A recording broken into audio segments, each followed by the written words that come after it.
Guys അസ്സലാമു അലൈക്കും. പുതിയൊരു വീഡിയോയിലേക്ക് എല്ലാവർക്കും സ്വാഗതം. അപ്പോൾ ഇത് നമ്മളെ ഡെലിവറി സ്റ്റോറിൻ്റെ പാർട്ട് 2 ആണ് കേട്ടോ.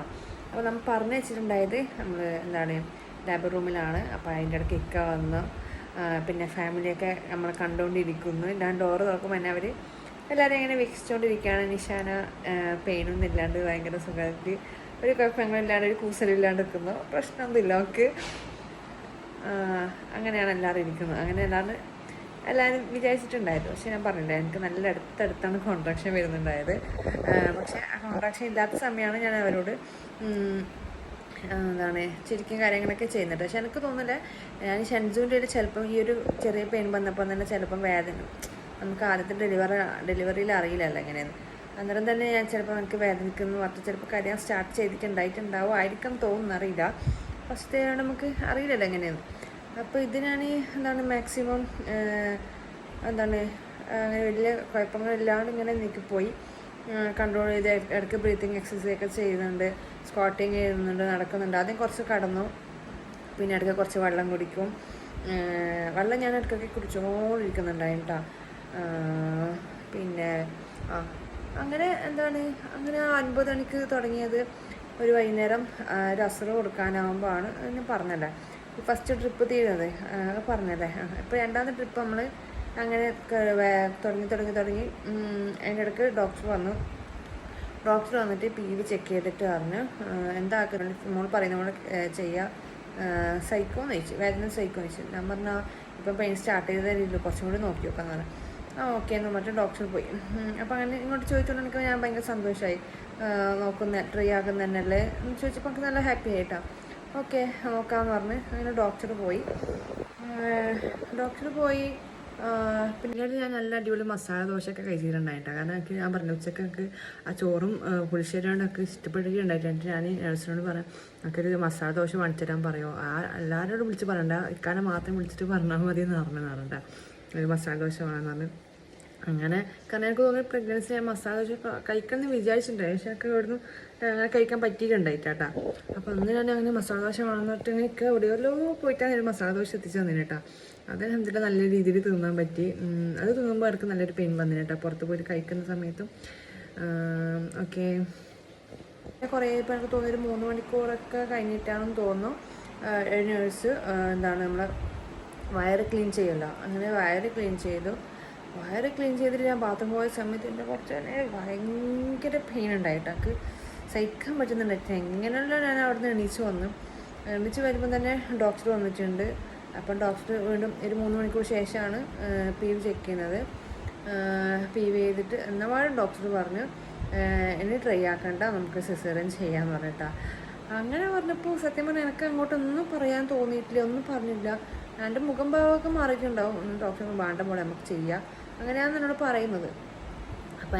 അപ്പോൾ ഞാൻ ഇങ്ങനെ ഒരു ട്രിപ്പ് നോക്കുന്നത്, ട്രിപ്പിന് പകുതിയും കൂടി ബാക്കിയുണ്ട് അത്ര. അപ്പോൾ ഡോക്ടർ ഇങ്ങോട്ട് തന്നെ അങ്ങനെ പറഞ്ഞു. കാരണം കുറച്ച് മുമ്പ് പറഞ്ഞു നോക്കുന്നതല്ലേ, ട്രൈ ചെയ്യൂലേ എന്നെല്ലാം ചോദിച്ചിട്ട് പോയ ഡോക്ടർ ഈ 3 മണിക്കൂർ ശേഷം വന്നിട്ട് എന്നോട് പറയുന്നത് സഹിക്കണ്ട, നമുക്ക് ചെയ്യാമെന്നാണ്. അപ്പോൾ എനിക്ക് ഒന്നും അങ്ങോട്ട് തിരിച്ച് പറയാൻ പറ്റാത്ത. അപ്പോൾ ഡോക്ടർ പറഞ്ഞു കുറച്ച് ടൈറ്റ് ഉണ്ട്, പിന്നെ കുറച്ച് സ്പേസ് കുറവുണ്ട്, അങ്ങനെ എന്തെങ്കിലും പറഞ്ഞു കേട്ടാ. കുറച്ച് സ്പേസ് കുറവുണ്ട് മോളെ. പിന്നെ അതുപോലെ ഇതിപ്പോഴേ ആവില്ല എനിക്ക് തോന്നും. ഫസ്റ്റ് ഓപ്പറേഷൻ കഴിഞ്ഞ ആൾക്ക് രണ്ടാമത് നോർമൽ ട്രൈ ചെയ്യുകയാണെങ്കിൽ പെട്ടെന്ന് ഓപ്പൺ ആവുകയാണെങ്കിൽ നോർമൽ ആവുമെന്നാണ് തോന്നുന്നത്. കാരണം ഒരുപാട് ടൈം എടുത്താൽ പറ്റൂലാന്ന് തോന്നിട്ട് അത്രയും നിൽക്കൂല ഡോക്ടർ. അപ്പം ഗർഭപാത്രത്തിനും അതുപോലെ തന്നെ നമ്മുടെ സ്റ്റിച്ചിനൊക്കെ പ്രശ്നം ഉണ്ടാവും തോന്നുന്നു. കാരണം നമ്മൾ എത്ര കാത്തിക്കുന്നോ അത്രയും PV ചെയ്തുകൊണ്ടിരിക്കണമല്ലോ, ഓപ്പണായോ നോക്കണ്ടേ.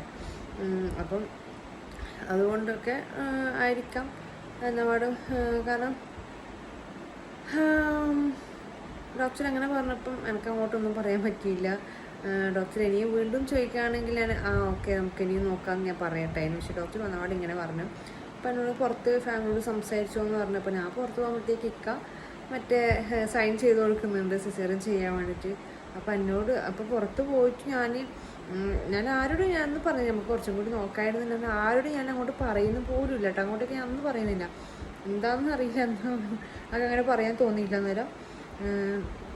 ഈ സിസേറിയൻ എന്ന് പറയുന്ന സമയത്ത് സിസേറിയൻ കഴിഞ്ഞിട്ടുള്ള പെയിനും കാര്യങ്ങളൊന്നും ഞാൻ ചിന്തിക്കുന്നേ ഇല്ല കേട്ടോ. കാരണം എനിക്ക് ഫസ്റ്റ് സിസേറിയൻ കഴിഞ്ഞിട്ട് 5 വർഷം കഴിഞ്ഞു. അപ്പോൾ അതങ്ങനെ നമുക്ക് ഓർമ്മ ഉണ്ടാവില്ലല്ലോ, മറക്കുമല്ലോ. അപ്പോൾ അതേക്കുറിച്ച് ഞാൻ ഇത്തിരി പോലും ചിന്തിക്കുന്നില്ല. അപ്പോൾ ലാബ് റൂമിൽ നിന്ന് അത് ഡോക്ടർ പറയുന്നവരെ എനിക്കൊരു ടെൻഷനോ കാര്യങ്ങളോ ഒന്നും ഉണ്ടായിട്ടില്ല കേട്ടോ. സിസേറിയൻ ചെയ്യാമെന്ന് പറയുമ്പോൾ ഒരു പ്രശ്നം ഉണ്ടായിട്ടില്ല. പക്ഷെ പുറത്തെത്തി ഇങ്ങനെ എല്ലാവരോടും സംസാരിക്കുകയൊക്കെ ചെയ്തപ്പം ഫസ്റ്റ് പോയി ഞാൻ അപ്പാടത്തെ നിൽക്കാറിന് നല്ലതിന് പഠിക്കാമെന്ന് ഓക്കെ പറഞ്ഞെന്ന് പറഞ്ഞു. സിസേറിയൻ പറഞ്ഞു ഓക്കെ പറയുമ്പോൾ എനിക്ക് കുറച്ചൊരു സങ്കടം ഉണ്ടായെന്ന് തോന്നുന്നു. എനിക്കതിനോട് ഓക്കെ എന്ന് പറയുമ്പോൾ കുറച്ച് വിഷമം പിടിച്ചിട്ടാണെന്ന് തോന്നുന്നു ഓക്കെ പറഞ്ഞത്. അപ്പോൾ ഞാനും അപ്പാടെ തന്നെ സൈൻ ചെയ്ത് കൊടുത്ത് എന്താ ഒന്നും അങ്ങോട്ട് പറയാൻ എന്താ വായി തുറന്നിട്ടാന്ന് പറയാമെന്ന് പറയാൻ വേണ്ടിയിട്ട് അങ്ങനെ പിന്നെ പോയി എൻ്റെ മറ്റേ സിസേറിയൻ വേണ്ടിയിട്ട് ഡ്രസ്സൊക്കെ മാറ്റിച്ച് യൂറിൻ പാസ്സാകാൻ വേണ്ടിയിട്ട് എന്താണ് ട്യൂബ് ഇട്ടു. അപ്പം എന്നിട്ട് ഡ്രസ്സ് മാറ്റിയതിന് ശേഷം കൊണ്ടും എല്ലാവരും കാണാൻ വേണ്ടി പുറത്ത് തന്നെ എന്താണ് തിയേറ്ററിൽ കൊണ്ടുപോയി ഓപ്പറേഷൻ തിയേറ്ററിൽ കൊണ്ടുപോയതിന് മുമ്പ് എല്ലാവരും കാണിച്ചു. ആ സമയത്ത് എനിക്ക് കുറച്ചൊരു ബേജാറ് പോലെ എനിക്ക് അന്നേരം തോന്നി. വീഡിയോ കാണുമ്പോൾ കുറച്ച് ഇങ്ങനെ കണ്ണൊക്കെ നിറഞ്ഞ പോലെ കാണുന്നുണ്ട്. പക്ഷെ എനിക്ക് ഓർമ്മയില്ല ആ സമയം സിറ്റുവേഷനിലെല്ലാം ചടപടായി. കാരണം ഇത്രയും നേരം നോർമലിനെ കാത്തുനിന്ന് ഞാൻ പെട്ടെന്ന് സിസേറിയനിലേക്ക് പോകല്ലേ. അപ്പോൾ ഞാൻ അതേപോലെ തന്നെ ആ റൂമിൽ കിടക്കാൻ എൻ്റെ നസീറാന്നായിരുന്നു അവരുടെ പേര്. അപ്പോൾ ഞാൻ അവരോട് ടാറ്റ ഞാൻ പോകുന്നിട്ട് ഓപ്പറേഷൻ ചെയ്യാൻ പോലായിരുന്നു, ഞാൻ ഓപ്പറേഷൻ ചെയ്യാൻ പോലായി എന്നൊക്കെ പറയാനുണ്ട്. അപ്പോൾ അവരോട് പറഞ്ഞാൽ എനിക്ക് വേണ്ട ദുആയിരിക്കും. ഞാൻ പറഞ്ഞാൽ ഇൻഷാ അല്ലാഹ് എല്ലാം എളുപ്പമായിട്ട് എന്നിട്ടാണ് ഞാൻ പോകുന്നിട്ടോ. ഞാനങ്ങനെ എന്താണ് ഓപ്പറേഷൻ തിയേറ്റർ റൂമിലേക്ക് തന്നെ കൊണ്ടുപോയി. അവിടെ ബെഡിൽ കയറി. അപ്പോൾ എനിക്ക് എന്താണ് എൻ്റെ ഡെലിവറിൻ്റെ പെയിൻ ഉണ്ടത്ര കേട്ടോ. അവിടെ എത്തിയപ്പോൾ ഞാൻ ഡോക്ടർ എനിക്ക് വേദനിക്കുന്നതെന്ന് പറഞ്ഞേട്ടാ. അപ്പോൾ ഡോക്ടറാണ് അപ്പോൾ ഡോക്ടറിൻ്റെ ഹസ്ബൻഡാണെന്ന് തോന്നുന്നു, എനിക്കറിയില്ല. ഹസ്ബൻഡാണെന്ന് തോന്നുന്നു. എന്താണ് നമ്മുടെ എന്താ പറയുക ഇഞ്ചക്ഷന് അനസ്തേഷ്യ തരുന്നത് ഡോക്ടറാണ്. അപ്പോൾ അങ്ങനെ എന്നെ ചെരിച്ച് കിടത്തി. ആദ്യം പിന്നെ എന്തൊക്കെയോ ECGൻ്റെ പോലത്തെ എന്തോ സാധനം കൊട്ടിക്കുമല്ലോ, എന്താ അങ്ങനത്തെ കാര്യങ്ങളൊക്കെ ഒട്ടിച്ച് തരുമല്ലോ, എന്തിൻ്റെ കാര്യമെന്ന് അറിയിട്ടില്ല അത്. ഓക്കെ അപ്പോൾ അത് അങ്ങനെ അതെല്ലാം ഒട്ടിച്ചു ചെരിച്ച് കിടത്തി തന്നെ ചെരിച്ച് കിടത്തിയിട്ടാണ് പറഞ്ഞ് നമ്മളെ സൂചി വെക്കാൻ പോകുന്നതെന്ന് പറഞ്ഞ് നമ്മൾ ഓക്കെ ആണ്. പക്ഷെ ആ ഒരു വെക്കലിന് ഒരു പെയിനും ഇല്ല കേട്ടോ. നമ്മൾ പുറത്ത് വെക്കുന്ന ആ നട്ടലിന് തന്നെ വെക്കുന്നത് സ്പൈൻ അനസ്തേഷ്യ അല്ല. അപ്പോൾ അത് വെക്കുമ്പോൾ ഒന്നും അറിയില്ല, ചെറിയൊരു കുഞ്ഞു കുത്തൽ മാത്രം ഒന്നും അറിയില്ല കേട്ടോ. പക്ഷെ എനിക്ക് ഷെൻസൂൻ്റെ ഇനി കുത്തുമ്പോൾ ഒന്നും ഇതെല്ലാം പ്രത്യേകിച്ച് ഒന്നും ഫീൽ ഉണ്ടായിട്ട്. പക്ഷേ ഇത് ഓരോ മരുന്ന് കയറ്റലും എൻ്റെ കാല് ശരിക്കും തരിപ്പ് കയറുന്നത് ഞാൻ ശരിക്കും അതിങ്ങനെ ഷോക്ക് അടിക്കുന്ന പോലെ കേട്ടോ, ഷോക്ക് കയറുന്ന പോലെ കേട്ടോ. എൻ്റെ വലത് കാലിന് പെട്ടെന്ന് ഇങ്ങനെ എന്തോ നമ്മൾ നല്ല കാല് തരിക്കുന്നു പറഞ്ഞിട്ടോ. പക്ഷെ അപ്പോൾ എനിക്ക് കുറച്ച് കഴിയുമ്പോൾ വലത്തേക്കാല് അനക്കാൻ പറ്റാണ്ടായി. അപ്പോൾ എനിക്ക് മനസ്സിലായി ആ കാല് ഫുള്ളും തളർന്നു മനസ്സിലായി. പിന്നെ പക്ഷെ എനിക്ക് ലെഫ്റ്റ് കാലിൽ ഞാൻ ഇണക്കുമ്പോൾ ഇണങ്ങുന്നുണ്ട്. അപ്പോൾ ഞാൻ പറഞ്ഞു എനിക്ക് ലെഫ്റ്റ് കാലിന് തരിപ്പ് കയറിയിട്ടില്ല, അനക്കാൻ പറ്റുന്നുണ്ട് എന്ന് പറഞ്ഞിട്ടാ. അപ്പോൾ ഈ വലത്തെ കാലിന് ഷോക്ക് ഞാനിങ്ങനെ തരിപ്പ് കയറുന്ന പറയുമ്പോൾ നേഴ്സ് എനിക്ക് കാലിൽ തടയത്തെടുത്ത് ചെയ്യുന്നുണ്ട്. അപ്പോൾ ഞാൻ പറഞ്ഞു എനിക്ക് വലത്തെ കാലിന് അല്ല ഇടത്തെ കാലിന് കയറിയിട്ടില്ല എന്ന് പറഞ്ഞപ്പോൾ പിന്നെ കുറച്ച് കഴിയുമ്പം ഇടത്തെ കാലിലും ശരിയായി. അങ്ങനെ ഞാൻ പേടിച്ചു പോയി. തരിപ്പ് കയറിയിട്ടെങ്കിൽ ഞാൻ മുറിക്കുന്ന നമ്മൾ അറിയുമല്ലോ. അപ്പം ഇപ്പം അറിയുന്നുണ്ടോ മോളെ എന്നെല്ലാം ചോദിച്ചാൽ നമ്മൾ ഇല്ല പറയുന്നില്ല ശരിയായെന്ന് പറഞ്ഞിട്ടാ. അപ്പോൾ അനസ്തേഷ്യ ചില ആൾക്കാർക്ക് ഈ നോർമൽ ഡെലിവറി കഴിഞ്ഞവർക്ക് കുറേ ആൾക്ക് അറിയില്ല ഈ അനസ്തേഷ്യ. ചില ആൾക്കാർ നമ്മൾ ഫുള്ളും ബോധം കെടുന്നൊക്കെ വിചാരിക്കുന്നത്. പക്ഷെ അങ്ങനെ നമ്മൾ ഫുള്ള് അബോധാവസ്ഥയിലൊന്നും ആവില്ല. ചെറിയൊരു ക്ഷീണം മയക്കം പോലെ ഉണ്ടാവും. പക്ഷെ എനിക്ക് ഷെൻസൂൻ്റെ ഒന്നും അങ്ങനെ ഉണ്ടായതായിട്ട് ഓർമ്മയില്ല. ചെറിയൊരു മയക്കവും കാര്യങ്ങളൊക്കെ ഉണ്ടാവും, അല്ലാണ്ട് ഫുള്ളും ബോധം കെടുകയൊന്നുമില്ല കേട്ടോ. നമ്മുടെ വയറിൻ്റെ അടുത്തുനിന്ന് അങ്ങോട്ടേക്ക് ഒന്നും അറിയില്ല, നമുക്ക് കാലിൽ നനക്കാൻ പറ്റൂല എന്നേ ഉള്ളൂ കേട്ടോ. കാല് ഫുള്ള് തളർന്ന പോലെ ആയിപ്പോൾ അങ്ങനെയാണ്. അല്ലാണ്ട് നമ്മൾ ഫുള്ള് ബോധം കെടുന്നില്ല. പക്ഷെ നമ്മൾ ഓപ്പറേഷൻ ചെയ്യുന്നത് കാണുന്നതിന് വേണ്ടിയിട്ട് നമ്മളെ കണ്ണൊക്കെ ഫുള്ളും കെട്ടും, പിന്നെ മാസ്കൊക്കെ വെക്കും, ഓക്സിജന് എല്ലാം വെക്കും. കണ്ണ് ഫുള്ള് മൂടിക്കെട്ടും, ഒന്നും കാണാൻ പറ്റൂല. അതെല്ലാം കേൾക്കാനെല്ലാം പറ്റും, കാണാൻ പറ്റൂല എന്ന് മാത്രം. പിന്നെ താഴ്ന്ന് അങ്ങോട്ടും തരിച്ചിട്ടുണ്ടാവും, അത്രയേ ഉള്ളൂ, ഒന്നും അറിയാൻ പറ്റൂല. അപ്പോൾ പക്ഷെ നമുക്കിങ്ങനെ നമ്മൾ വയറിനോട് ഇങ്ങനെ വലിക്കിതാക്കുന്നതൊക്കെ ഫീൽ ചെയ്യും, വേദനിക്കൂല, ഫീൽ ചെയ്യും കേട്ടോ. ഇങ്ങനെ പിടിച്ച് വലിക്കുന്നതൊക്കെ ഫീൽ ചെയ്യാൻ പറ്റും. അപ്പോൾ അങ്ങനെ കുറച്ച് നിമിഷങ്ങൾക്ക് ശേഷം എന്താണ് കുഞ്ഞിൻ്റെ കരച്ചിൽ ഞാൻ കേട്ടു. അപ്പോൾ ഡോക്ടറിന് സുന്ദരി വാവ എന്ന് പറഞ്ഞിട്ടാ. അപ്പോൾ എനിക്ക് മോള് നല്ല സുന്ദരി വാവ എന്നാണ് പറഞ്ഞത്. സുന്ദരി എന്ന വാവ എന്തോ പറഞ്ഞിട്ടാ. പക്ഷെ എന്തുകൊണ്ടൊരു മോള് എന്ന് പറഞ്ഞത്. ഇത് അപ്പോൾ അവിടെ സുന്ദരി എന്ന് പറഞ്ഞ് അപ്പോൾ എന്തില്ല സന്തോഷമായി പെണ്ണാന്ന് പറഞ്ഞപ്പോൾ എനിക്ക് ഭയങ്കര സന്തോഷമായിട്ടോ. എനിക്ക് പൊതുവേ പെൺകുട്ടികളെ ഭയങ്കര ഇഷ്ടമാണ്. എന്നെ വെച്ചിട്ട് ആൺകുഞ്ഞ് ആയാലും കുഴപ്പമൊന്നും ഉണ്ടായിട്ട് എനിക്ക് ആരായാലും എന്തെല്ലാം പഠിച്ചുകൊണ്ടിരുന്നതല്ലേ, അത് രണ്ട് കൈയും കിട്ടി സ്വീകരിക്കും, പെണ്ണായാലും ആണായാലും. പക്ഷെ എനിക്ക് പെൺകുഞ്ഞാളെ കുറച്ചും കൂടി എല്ലാവർക്കും ഉണ്ടാവും.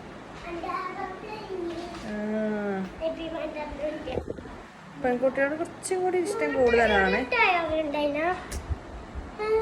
ഇല്ല ഇഷ്ടമാണ് കേട്ടോ. അപ്പം അങ്ങനെ എന്താണ്, അപ്പോൾ കുഞ്ഞിൻ്റെ കരച്ചിൽ കേട്ടപ്പം തന്നെ ഞാൻ എൻ്റെ വലത്തെ കൈ അവർ എന്തോ നമ്മുടെ എന്താ ബീപ്പിൻ്റെ ആ ഒരു ബീപ്പ് നോക്കുമ്പം കയ്യിൽ ഒട്ടിക്കൂലെ, അപ്പം അങ്ങനെ എന്തോ വെച്ച് അവിടെ സ്റ്റാൻഡിൽ വെച്ചിട്ടുണ്ടായത്. ആ അങ്ങനെ കുഞ്ഞിന് വന്ന ആ ഒരു കരച്ചിൽ കേട്ടപ്പോഴെങ്കിൽ ഞാൻ എൻ്റെ കൈ ഇങ്ങനെ കുഞ്ഞിനെ വാങ്ങാൻ വേണ്ടിയിട്ട് എടുക്കാൻ വന്നു. അപ്പോൾ ഡോക്ടർ അടുക്ക് തരുമ്പോൾ എന്നിട്ട് കൈ താത്തോണ്ട് എനിക്ക് ഞാൻ കൈ വീണ്ടും പൊതിച്ചെടുക്കുകയാണ് കേട്ടോ. തരാമെന്ന് പറഞ്ഞുകൊണ്ടിരുന്നു. അങ്ങനെ ലെഫ്റ്റ് സൈഡിലാണ് കൊണ്ടു തന്നെ കേട്ടോ. ലെഫ്റ്റ് സൈഡിൽ കൊണ്ടു തന്ന് അപ്പോൾ എൻ്റെ മാസ്ക് കൂടി ഞാൻ മിഹ്റാക്ക് ഉമ്മ കൊടുത്ത് ആ ഒരു മൊമെൻ്റാണ് ഭയങ്കര മൊമെൻ്റ്. ഷെൻസോൻ്റെ ഇല്ല എനിക്ക് മാസ്ക് കൂടി തന്നിട്ടാ. ഇപ്പം എനിക്ക് ഭയങ്കര സങ്കടമാണ്. അത് ആദ്യത്തെ മുത്തം ഞാൻ സ്കിന്നൊക്കെ കൊടുക്കാൻ പറ്റിയിട്ടില്ല, മാസ്കിൻ്റെ മുകളിലായിട്ട് മുത്തം കൊടുത്തേട്ടാ. അപ്പോൾ അങ്ങനെ മിഹ്റാക്ക് മുത്തം കൊടുത്ത് അപ്പോൾ കണ്ടിട്ട് ഞാൻ കുഞ്ഞിനെ കൊണ്ടുപോകുമ്പോൾ ഞാൻ പറഞ്ഞു അപ്പോൾ ഒന്നും കൂടി കാണിച്ചാൽ ഞാൻ മുഖം ശരിക്കും കണ്ടിട്ടാന്ന് പറഞ്ഞിട്ടാ. അപ്പോൾ ഫസ്റ്റ് കാണിച്ചാൽ വേണ്ടി ഞാൻ അവളെ വിളിച്ചത് പൊന്നു എന്നാണ് കേട്ടോ. കാരണം വെച്ചാൽ എൻ്റെ വയറ്റിലുള്ള സമയത്ത് ഞാൻ അധികം കുഞ്ഞിനോട് സംസാരിക്കുന്ന സമയത്ത് അപ്പോൾ ഞാൻ അങ്ങനെ പറഞ്ഞു എനിക്ക് ഒന്നും കൂടി കാണിച്ചു തരുമോ എന്ന് പറഞ്ഞു. അപ്പോൾ കാണിച്ചു തരാം, ക്ലീൻ ആക്കട്ടെ എന്ന് പറഞ്ഞാൽ അങ്ങനെ ക്ലീൻ ആക്കി. അപ്പോൾ പിന്നെ കാണിച്ചു തരും ചെയ്തു. അപ്പോൾ ഞാൻ ഈ പൊന്നു എന്നൊക്കെ മാറ്റാന്ന് ചോദിച്ചു, കുഞ്ഞിക്ക് എൻ്റെ പേര് പൊന്നു എന്നാണോ എന്ന് ചോദിച്ചു. ഞാൻ നല്ല ഞാനിങ്ങനെ വയറ്റിലുണ്ടായ സമയത്ത് വിളിച്ചുകൊണ്ടിരുന്നതാണ് മിഹ്റ അസ്ലം എന്നാണ് ഇടുന്നിട്ട്. ഞാൻ അവരോട് പറയുന്നത് ഞാൻ ആരോട് പറയണ്ട, ഞാൻ നിങ്ങളോടെല്ലാം പറഞ്ഞതേ ഇല്ലെന്ന് പറഞ്ഞ പേര്. അവരാരോട് പറയാം, അവർക്ക് അപ്പോഴത്തേക്ക് പിന്നെ മറന്നു പോകില്ല. അപ്പോൾ ഞാനില്ലേ ഷെൻസോണിലൊന്നും ഇങ്ങനെ ഉണ്ടായിട്ടില്ല. ഇതിന് ഞാൻ എന്തൊക്കെയോ മണ്ടത്തിരങ്ങൾ വിളിച്ചാൽ പറഞ്ഞില്ല, ചെറിയൊരു മയക്കം പോലെ ഉണ്ടായിന്. അബോധാവസ്ഥയിലായിരുന്നില്ല, ചെറിയൊരു എന്താണ് വട്ടായതുപോലെ തോന്നിയിട്ട് എനിക്ക്. ഞാൻ എന്തെല്ലോ പറയുന്നുണ്ടായിന്. ഫസ്റ്റ് കുഞ്ഞിൻ്റെ കരച്ചിൽ കേൾക്കുമ്പോൾ തന്നെ ഞാനിങ്ങനെ പറഞ്ഞേ എൻ്റെ ഷെൻസും ഇതേപോലെ തന്നെ ഇങ്ങനെ കുഞ്ഞ് കരച്ചിലാണ് ഉണ്ടായത്, അങ്ങനെ എന്തെല്ലോ സംസാരിച്ചിട്ട്. അപ്പോൾ അങ്ങനെ എന്തൊക്കെയോ ഞാൻ കുറേ മണ്ടത്തിലങ്ങനെ വിളിച്ച് പറഞ്ഞിട്ടുണ്ടായെന്ന് തോന്നുന്നുണ്ട്. എന്തെല്ലോ പൊട്ടത്തരം വിളിച്ച് പറയും ചോദിക്കുകയൊക്കെ ചെയ്യുന്നുണ്ട് എന്നോട്. അപ്പോൾ ഓർമ്മയില്ല, ഡോക്ടേഴ്സിന് നഴ്സുമാർക്ക് ചിലപ്പോൾ ചിരി വന്നിട്ടുണ്ടാവും എൻ്റെ സംസാരം. എന്തെല്ലോ പൊട്ടത്തരം പറഞ്ഞിട്ടുണ്ട്. അതുപോലെ തന്നെ എൻ്റെ ഒബ്സർവേഷൻ റൂമിലേക്ക് മാറ്റിയ സമയത്തും NICയും ഞാനും അങ്ങനെയാണ്. ഞാൻ ആ സമയത്ത് ഞാനൊരു പേഷ്യൻ്റ് ഉണ്ടായിരുന്നു. ഷെൻസോണിൽ അങ്ങനെ ഞാൻ മാത്രമേ ഒബ്സർവേഷൻ റൂമിൽ ഉണ്ടായിട്ടോ. പക്ഷേ എനിക്ക് അങ്ങനെ അവിടെ കൊണ്ട് കിടത്തിയിട്ട് ഇക്ക വന്ന് എല്ലാവരും കാണാൻ വന്നിട്ടുണ്ടായിന്. അപ്പോൾ എൻ്റെ ഷെൻസോൻ്റെ മിഹ്റാനിക്കാൻ നമ്മൾ ഫോട്ടോസൊക്കെ ഞാനിങ്ങനെ എന്താണ് നേഴ്സിനോട് ലേബർ റൂമിൽ നിന്ന് കൊണ്ടുപോകുമ്പോൾ ഞാൻ പറ്റുന്നത് എനിക്ക് എൻ്റെ ഫോട്ടോ എടുത്തരണം. കുഞ്ഞിനെ നമുക്ക് വയറിനെടുത്ത് എന്താണ് എടുത്തപാട് കാണിച്ചില്ല, അപ്പോൾ ആ ഫോട്ടോ എടുക്കണമെന്ന് പറഞ്ഞു. പറയാം, ഡോക്ടറിനോട് പറയാമെന്നാണ്. പിന്നെ പറഞ്ഞ് ഓക്സിജൻ തിയേറ്റർ റൂമിൽ നിന്ന് എടുക്കാൻ വിടൂല എന്ന് പറഞ്ഞിരുന്നെന്ന് പറഞ്ഞിട്ടാണ്. അപ്പം ഒബ്സർവേഷൻ റൂമിൽ മാറ്റിയ സമയത്താണ് ഫോട്ടോ ഒക്കെ എടുത്തത്. അപ്പോൾ അങ്ങനെ ഇക്ക വന്നപാടൊക്കെ ഞാനിങ്ങനെ ശരിക്കും എനിക്ക് ഓർമ്മയില്ല എന്തൊക്കെ പറഞ്ഞത്. ആ ഒരു വീഡിയോ ഉണ്ട് ഇക്ക വീട്ടിൽ തന്നെ ഫോണിൽ. അപ്പോൾ ആ വീഡിയോ വല്ല മണ്ടത്തരം ഇല്ലെങ്കിൽ ചിലപ്പോൾ ഞാൻ പോസ്റ്റ് ചെയ്യാം കേട്ടോ. അപ്പോൾ ഇക്ക വന്നപാട് ഞാൻ ഇന്നെ കരയുന്നുണ്ട്. അപ്പോൾ ചോദിക്കുന്നത് എന്തിനാ കരയുന്നതെന്ന് ചോദിക്കുന്നത്. പക്ഷെ നമുക്ക് അധികം വർത്തമാനം പറയാണ്ട് നോക്കാനൊന്നും പറ്റുന്നുണ്ടായിട്ടില്ല. അപ്പം ഇക്ക വീഡിയോ എടുക്കുന്നുണ്ട്. അപ്പോൾ ഞാൻ അതിൽ പേളി മണ്ണിനെ കുറിച്ച് പറയുന്നുണ്ട്. കാരണം ഈ ബ്രീത്തിങ് എക്സസൈസ് ഞാൻ പേളി മണ്ണിൻ്റെ വീഡിയോ കണ്ടിട്ടാണ് ചെയ്തത്. ഞാൻ പറഞ്ഞ കോൺട്രാക്ഷൻ ഉണ്ടായ സമയത്ത് ചെയ്തിട്ടുണ്ടായിരുന്നു. അപ്പോൾ അത് പേളിൻ്റെ വീഡിയോ കണ്ടിട്ടാണ് ഞാൻ ചെയ്തിട്ടുണ്ടായത്. അപ്പോൾ അങ്ങനെ എന്തെല്ലോ കുറേ വർത്തമാനങ്ങൾ അതിൽ പറയുന്നുണ്ട് ഇക്കാലം വീഡിയോയിൽ ഞാൻ. അപ്പം പിന്നെ നമുക്ക് എൻ്റെ വിചാരം ഉണ്ടായത് 6 മണിക്കൂറിന് ശേഷമാണ് ഇതിൻ്റെ അനസ്തേഷ്യൻ്റെ ആ തരിപ്പ് പോടുന്നത്. പക്ഷേ ഒരു 1.5 മണിക്കൂറൊക്കെ കഴിയുമ്പോൾ തന്നെ തുന്നിത്തരാം എന്താണ് അനസ്തേഷ്യൻ്റെ തരിപ്പ് ഒരു 1.5 മണിക്കൂർ കഴിയുമ്പോൾ തന്നെ പോകട്ടാം. പിന്നെ 6 മണിക്കൂർ വരെ വെള്ളമൊന്നും കുടിക്കാൻ പാടില്ല. വെള്ളമൊന്നും കുടിക്കാൻ പാടില്ല, അങ്ങനെയാണല്ലോ. അപ്പോൾ പക്ഷേ ഞാൻ കണ്ട് എന്തൊക്കെയോ സംസാരിക്കുന്നുണ്ട്. പക്ഷേ നഴ്സുമാരോട് പറയുന്നുണ്ട് അധികം സംസാരിച്ചവർക്ക് ചുണ്ടാളും പിന്നെ ഒന്നും കുടിക്കാനും പറ്റില്ല, അതുകൊണ്ട് സംസാരിപ്പിക്കേണ്ട. പക്ഷേ ഞാൻ എന്തൊക്കെയോ പറയുന്നുണ്ട് കേട്ടോ. അങ്ങനെ എനിക്ക് അങ്ങനെ സ്റ്റോപ്പായി, ഞാൻ സംസാരിക്കുന്ന സ്റ്റോപ്പാക്കി അങ്ങനെ അവരൊക്കെ പോയി. പിന്നെ അന്ന് രാത്രി ശരിക്കും എനിക്ക് ഉറക്കമില്ല. പിന്നെ അന്നപാട് എനിക്ക് നല്ല ഗ്യാസ് കയറി കേട്ടോ. ഒബ്സർവേഷൻ റൂമിൽ മാറ്റപാട് ഗ്യാസ് കയറുന്ന പറഞ്ഞാൽ ഒന്നൊന്നര പെയിനായിരുന്നു എനിക്ക്. ഒന്നാമത് അതിൻ്റെ സ്റ്റിച്ചിൻ്റെ പെയിൻ, അതുകൂടാതെ ഗ്യാസിൻ്റെ പെയിൻ എനിക്കൊന്നും മനസ്സിലാകുന്നില്ല. ഞാൻ നേഴ്സിനോട് ഞാൻ പറഞ്ഞു എനിക്ക് കോടാടി തരാൻ പറ്റുന്ന, ഞാൻ എനിക്ക് ഇത് വന്ന കോടാടി തരാമെന്ന് തടയിരുന്നെല്ലാം പറഞ്ഞപ്പോൾ നേഴ്സിനെ കോടാടി തരാൻ തടാൻ പറഞ്ഞു. ഡോക്ടർ ഇവിടെ മണത്ത് കഴിഞ്ഞാൽ ചീത്ത അറിയും, ഡോക്ടറിൻ്റെ നല്ലതാണ്ട് വേറെ എന്തെങ്കിലും തന്ന ചീത്ത അറിയും.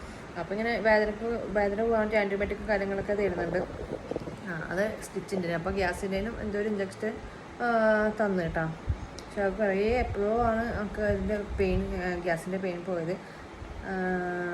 പിന്നെ എന്താണ്, ഇത്രയാണ് നമ്മുടെ ഡെലിവറി സ്റ്റോറി എന്ന് പറയുന്നത്. അപ്പം പിന്നെ ഡെലിവറി കഴിഞ്ഞിട്ടുള്ള പെയിനും കാര്യങ്ങളും അതൊക്കെ ഞാൻ ഇൻഷാല്ലാ വേറൊരു വീഡിയോ ആയിട്ട് ചെയ്യാം. ഇതിൽ ഉൾപ്പെടുത്തുന്നില്ല. പെയിനും കാര്യങ്ങളും ഞാൻ അനുഭവിച്ച വേദനകളും എല്ലാം ഓപ്പറേഷന് അറിയാലോ. ഓപ്പറേഷൻ കഴിഞ്ഞിട്ടാണല്ലോ ഒരുപാട് അനുഭവിക്കാനുള്ളത്. നോർമലിനാണെങ്കിൽ എന്താണ് ഫസ്റ്റാണ് അനുഭവിക്കേണ്ടത്. ഓപ്പറേഷൻ ആണെങ്കിൽ നമുക്ക് കുഞ്ഞിനെ കിട്ടിക്കഴിഞ്ഞിട്ട് ആ സന്തോഷം കൂടി സങ്കടാക്കുന്ന രീതിയിലുള്ള അനുഭവമാണല്ലോ. അപ്പം അങ്ങനെ ഇതാണ് നമ്മുടെ ഡെലിവറി സ്റ്റോറി എന്ന് പറയുന്നത്. ഓക്കെ, അപ്പോൾ ഈ ഒരു വീഡിയോ നിങ്ങൾക്ക് ഇഷ്ടപ്പെട്ടിട്ടുണ്ടാവുമെന്ന് അറിയില്ല. ഇഷ്ടപ്പെട്ടിട്ടുണ്ടെങ്കിൽ തീർച്ചയായും ലൈക്ക് ചെയ്യുക, ഷെയർ ചെയ്യുക, കമൻറ്റ് ചെയ്യുക. പുതിയൊരു വീഡിയോ അതിന് ടാറ്റ ബൈ.